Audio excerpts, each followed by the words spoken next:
Men love to say women always choose the bad boys, right? Like you're purposely picking the guy with the tattoos and an attitude, the guy that treats you like crap from the start or calls you a B on the first date. That's the stereotype. That's the cartoon version that men love to blame women for. But that's not real life. In real life, most abusive men don't start off as the bad boy. They start off as the good guy. Although to be fair, I mean the self-proclaimed good guy, right? The safe one. He's attentive, the guy who seems emotionally present and ready for something real because he says he is out loud. The only reason that he gets labeled a bad boy later is because he became one after you chose him. And there's a real contradiction too, right? Because men also believe that women can turn a good man bad. So wait a minute, was he bad first and we picked him? Or did we turn him into a bad boy? I don't know, but I guess it's our fault either way, huh? The myth says that you picked danger, but the reality is he hid it. He didn't show you the man that he actually was, and he didn't treat you badly on day one. And men's dating coaches and dudes with mics all over YouTube are teaching how to deceive women and manipulate them into relationships. The bad boy earned that title through his behavior later, right? After he hooks you. So the idea that women chase the men who treat them like shit from the beginning, it's completely false. Most women choose the man who treated them well until he didn't. And we need to be honest about where this narrative even comes from. It didn't come from women. It came from men who needed ways to explain abuse without ever holding men accountable. It came from men who needed women to doubt their judgment. It came from men who needed to believe that the problem is women's choices and not men's behavior. This myth allows abusive men to keep doing what they're doing without ever explaining why so many of them behave the same way. That's why men think I hate all men, because I do examine their behavior and they don't like it. And listen, it's not an accident that this storyline puts the blame squarely on women, because culturally, that's the easiest place to put it, no? We say she picked the bad guy and then she made the good guy bad, a contradiction we're always meant to ignore. But the message is that it's her fault no matter what. Here's the truth. Abusive men don't show up looking like danger. They show up looking kind of ideal, right?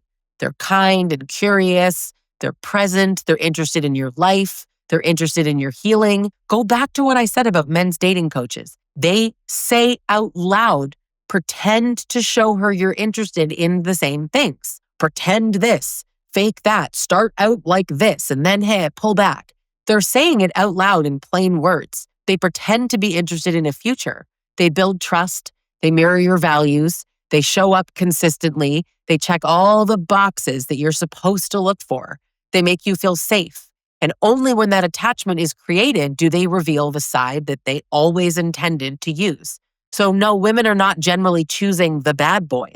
Women are choosing the version that he pretended to be because it's the only version that he offered. I'm Lisa Sonni, a toxic and abusive relationship expert, author, and certified relationship coach, and the woman who will tell you exactly how abusive men operate so you never blame yourself again. And if this is your first time here, hit subscribe because my channel exists to help you understand what happened to you so that you can rebuild without shame. So let's break this bad boy myth apart, shall we? Because it survives on oversimplification and victim blaming. Now, the first thing you need to know is this. Most abusive men don't look like bad boys at all. They look safe. They're reliable and respectful, and they know how to perform emotional intelligence. They know how to show up with the perfect timing and talk about their childhood wounds just enough to make you think that they're self-aware. People imagine women choosing this like tattooed rebel on the back of a motorcycle. And I actually keep hearing women tell me that that guy, the tattooed guy, right? He treats them better than the nice guys. But in reality, abusive men are accountants and engineers and pastors and youth leaders, coaches, contractors, dads at the playground.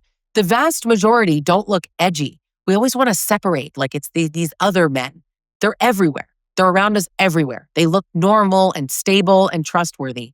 And society reinforces this. Friends say, hey, he seems great. And your family approves and your coworkers love him. He tips well. He helps old ladies at the grocery store. That social validation is part of the mask, and it keeps you from seeing who he really is. And here's the part that most men never want us to talk about because it blows up their whole BS story. The nice guy is statistically more dangerous than the stereotypical bad boy. The worst abuse comes from men who know exactly how to hide, men who know how to blend in and earn credibility. So if you ever expose them, you're going to look like the unstable one. The nice guy is the most effective predator because he knows how to look harmless. He knows how to look like the man that every woman should want, so that if you leave, he gets to play the victim. And we need to talk about attraction here, because this myth loves to twist this up. You're not drawn to danger. You're drawn to attention and connection and consistency. You're drawn to men who show effort. You're drawn to someone who makes you feel seen. That's human. That's not pathology.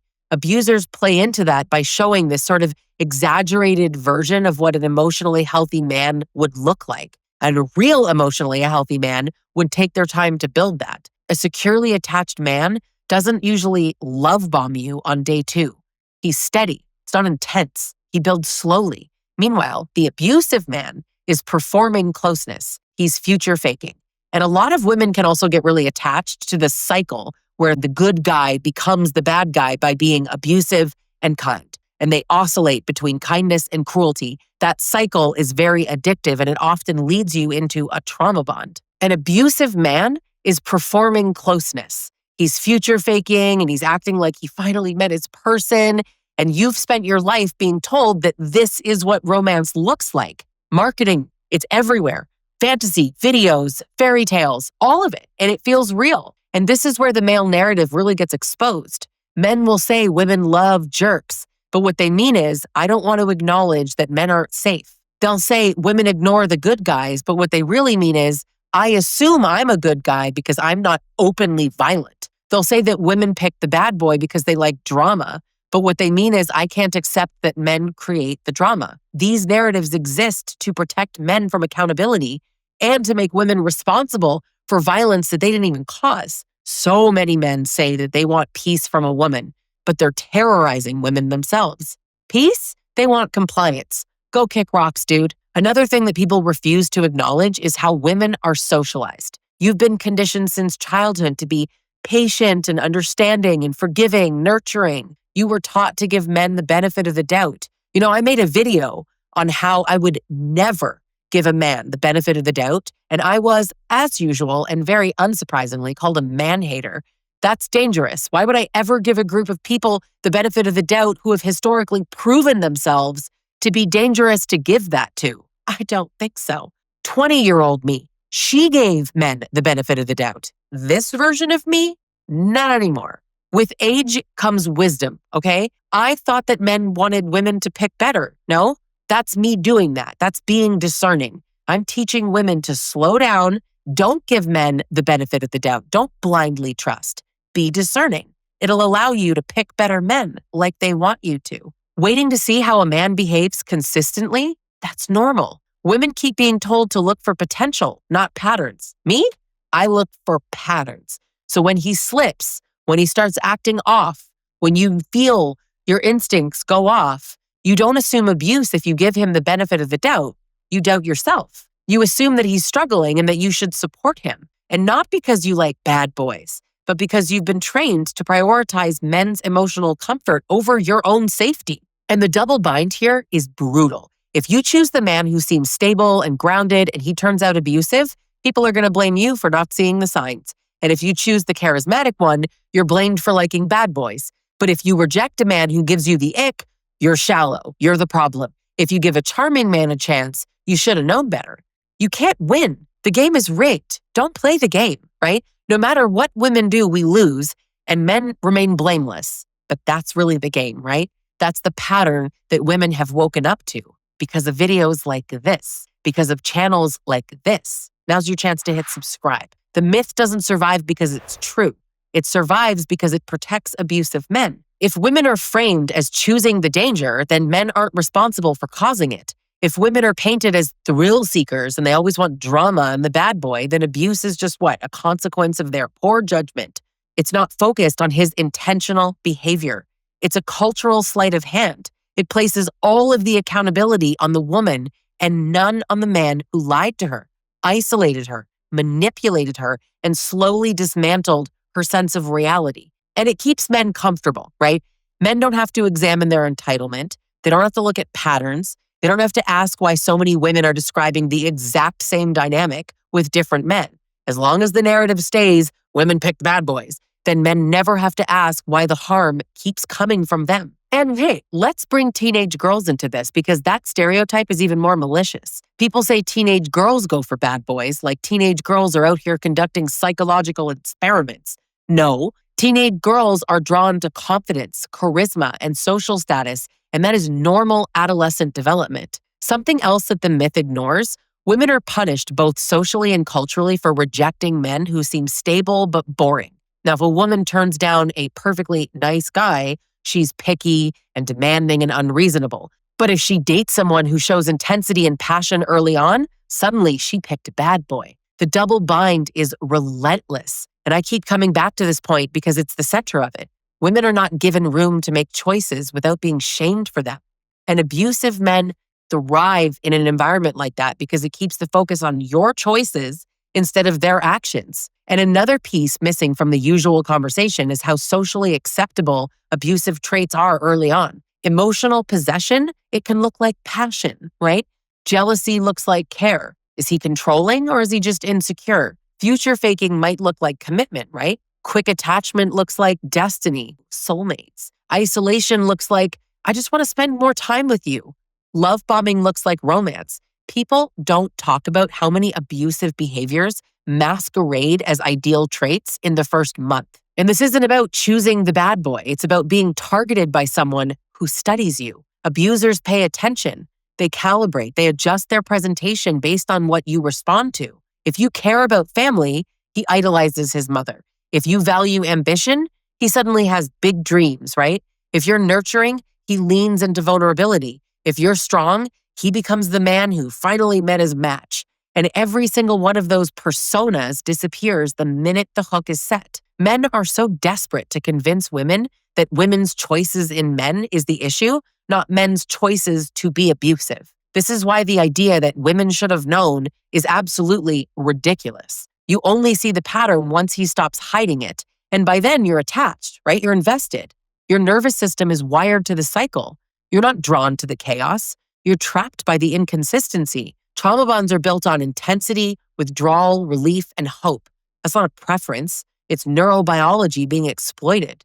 And a good man doesn't turn bad if he's with a woman who doesn't appreciate him. A good man leaves that woman. He doesn't stay and abuse her. A bad man, he'll pretend to be a good man. He'll hook her in and then he'll treat her like crap. Sometimes he'll throw her a compliment or some kind of nice date, a gift, because it keeps her hooked. That's the oscillation of kindness and cruelty that I was talking about. So let's call the bad boy myth what it is. It's a deflection, a tool of misogyny. Shocker, it's the patriarchy. A way for men to avoid introspection about why so many of them are abusive and controlling and emotionally dangerous. Or just a way to shame women into silence. We have to frame violence as compatibility, right? It's a way to turn male entitlement into women's responsibility. The myth also survives because it gives mediocre men an excuse, right? If women are just picking bad boys, then no one ever has to ask why so many men aren't safe choices to begin with. It removes accountability from abusive men, just the way they've designed it, and they like it that way. You didn't choose the bad boy. You chose the only version of him that you were shown, and he hid the rest until he decided that it was safe to use it against you. He never intended to be the man that he introduced himself as. You weren't naive or reckless. You weren't attracted to danger. You were normal. He was manipulative. And if you're healing from this, you need to know something. You can rebuild. Before you go, hit subscribe and tell me in the comments which myths you want me to dismantle next, and I'll see you in the next video.